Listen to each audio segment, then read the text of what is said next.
it was generally a better idea. Yeah. So you'd give in to each other. Yeah. Picture this. Paul McCartney, the sweet-faced Beatle we all love, sitting in his studio with that famous smile slowly fading from his face. At 82 years old, one of music's biggest legends has finally opened up about something he's kept hidden for decades. Behind all those cheerful interviews and kind words about fellow musicians, Paul has been holding back some pretty strong feelings about certain bands. And trust me, some of these revelations will shock you. You see, most people think Paul McCartney is just this nice guy who loves everyone in the music world. But the truth is way more interesting than that. When you've been in the music business as long as Paul has, you develop some pretty strong opinions. And after more than 60 years of making music, he's not afraid to share them anymore. Today, we're going to dive deep into the 6 bands that Paul McCartney simply could not stand. And the reasons behind these surprising feuds will absolutely blow your mind. Let's start with the most famous rivalry in rock history. You probably think the Beatles and the Rolling Stones were best friends, right? Wrong. Behind all the public friendliness, Paul McCartney had some seriously harsh words for Mick Jagger and his band. It all goes back to the 1960s, when both bands were trying to make it big. While everyone talked about their so-called friendly competition, Paul saw things very differently. He thought the Rolling Stones were nothing more than copycats who got lucky. In fact, during a private recording session in 1968, Paul actually called them a blues cover band that just happened to be in the right place at the right time. Think about how brutal that is. Here's Paul McCartney, one of the most successful musicians ever, basically saying that one of the world's biggest rock bands doesn't deserve their fame. But Paul didn't stop there. He always felt like the Stones were just following whatever the Beatles did first. When the Beatles tried something new, the Stones would come out with their own version a few months later. This drove Paul absolutely crazy.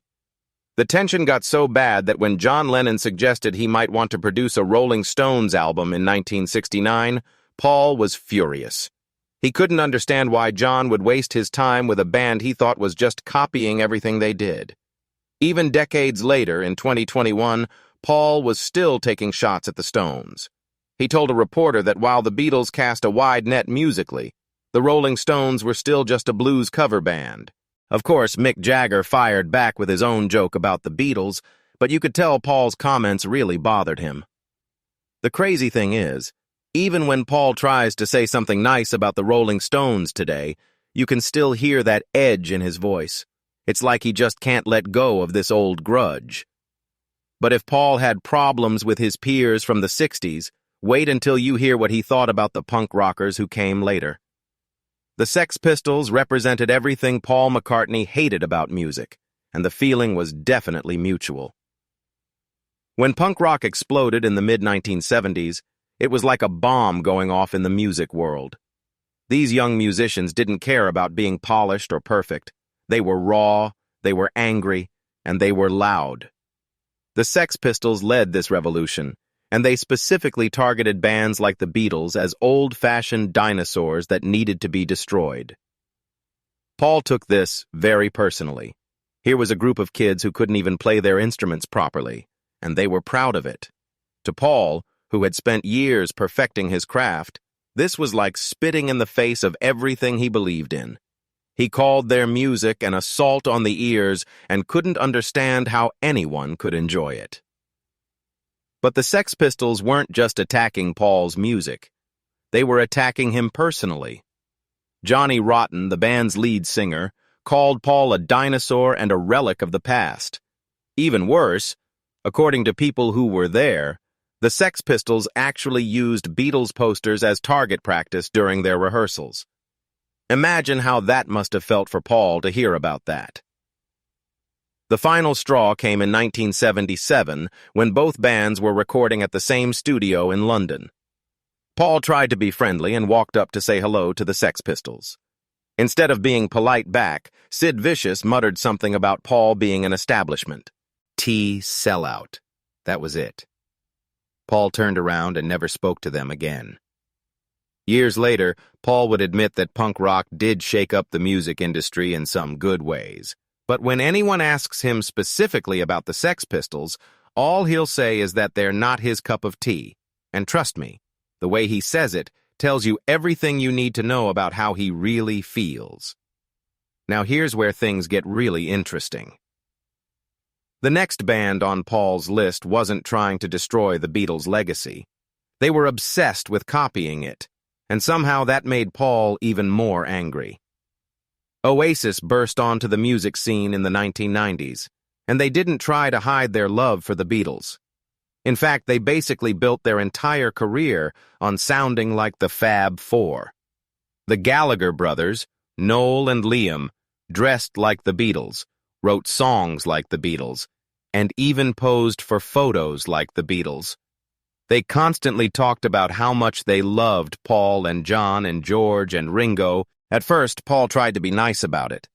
He called Oasis a good band with great energy, but behind closed doors, he was not impressed at all. To Paul, their obsession felt fake and shallow. It was like they were using the Beatles' name and style just to sell more records, without really understanding what made the Beatles special. What really got under Paul's skin was the arrogance. Noel Gallagher had the nerve to claim that Oasis was bigger than the Beatles, echoing something John Lennon had said decades earlier. But while John's comment was meant to make a point about society, Noel seemed to actually believe it. To Paul, this wasn't tribute or respect. It was pure ego. Paul started calling Oasis loud and self-important. He felt like they were all surface and no substance, copying the chords and melodies without understanding the deeper meaning behind the music. As he told a friend, it's not enough to copy the chords. You have to live the life and understand what the music really means. But the thing that bothered Paul the most was that Oasis acted like they deserved to inherit the Beatles' legacy. They didn't ask for permission or show proper respect. They just took what they wanted and acted like it was their right. Paul felt like they were chasing ghosts instead of creating something real and original. The next band on Paul's hate list was even more manufactured than Oasis, and that drove him absolutely crazy. The Monkees were created by television producers, and to Paul, that made them fake musicians from the very beginning. When the Monkees became popular in the late 1960s, they had hit songs, screaming fans, and a successful TV show. But Paul saw right through all of that. To him, they were just four actors pretending to be musicians, handed fame without earning it. While Paul had spent years playing in tiny clubs, sleeping in terrible conditions, and working incredibly hard to perfect his craft, here were these guys who got famous just by being on television. Paul would actually change the radio station whenever a Monkees song came on. His assistant at the time remembered that Paul couldn't stand to listen to them for even a few seconds. But what really made him angry was when the Monkees started copying the Beatles' psychedelic style after Sgt. Pepper came out. George Harrison remembered Paul complaining that they were stealing the Beatles' ideas without doing any of the actual creative work. The tension even affected real-life meetings between the two groups. At a Hollywood party in 1968, Paul walked away in the middle of a conversation with Mickey Dolenz from the Monkees. Dolenz later said he didn't think Paul ever saw them as real musicians, and he was probably right. Even though the Monkees eventually started writing their own songs and playing their own instruments, Paul's opinion never really changed. In a 2011 interview, when someone asked him about the Monkees, Paul gave one of those backhanded compliments he's famous for. He said they had catchy tunes but were certainly no Beatles. That smile might have been polite, but the message was crystal clear. The next band didn't try to copy the Beatles or attack them. Instead, they did something even worse in Paul's eyes. They beat the Beatles' chart records during a time when Paul's own career was struggling. By the late 1970s, Paul's solo career and his band Wings weren't doing as well as they used to. Meanwhile, disco was taking over the world, and leading the charge were the Bee Gees. With their high-pitched voices and the massive success of Saturday Night Fever, The Gibb brothers were breaking records that had once belonged to the Beatles. To Paul, the Bee Gees were just Beatles light, recycling old formulas with flashy vocals and drum machines. According to one of Paul's bandmates, Paul would listen to their hits and dismiss them as the same 3 chords as everyone else, just played faster. He couldn't understand why people were so excited about what he saw as simple, repetitive music. What made it even worse was that the Bee Gees kept breaking Beatles records. Every time Paul heard about another milestone being surpassed, it felt like a personal attack on his legacy. The tension got so bad that when both artists were working at the same Miami recording studio in 1979, Paul actually scheduled his sessions to avoid running into the Bee Gees completely. One studio engineer remembered telling Paul that the Bee Gees had just broken another Beatles record. Paul's reaction was intense. His jaw clenched, his eyes narrowed, and he didn't say a single word. The anger was obvious, even though he tried to hide it.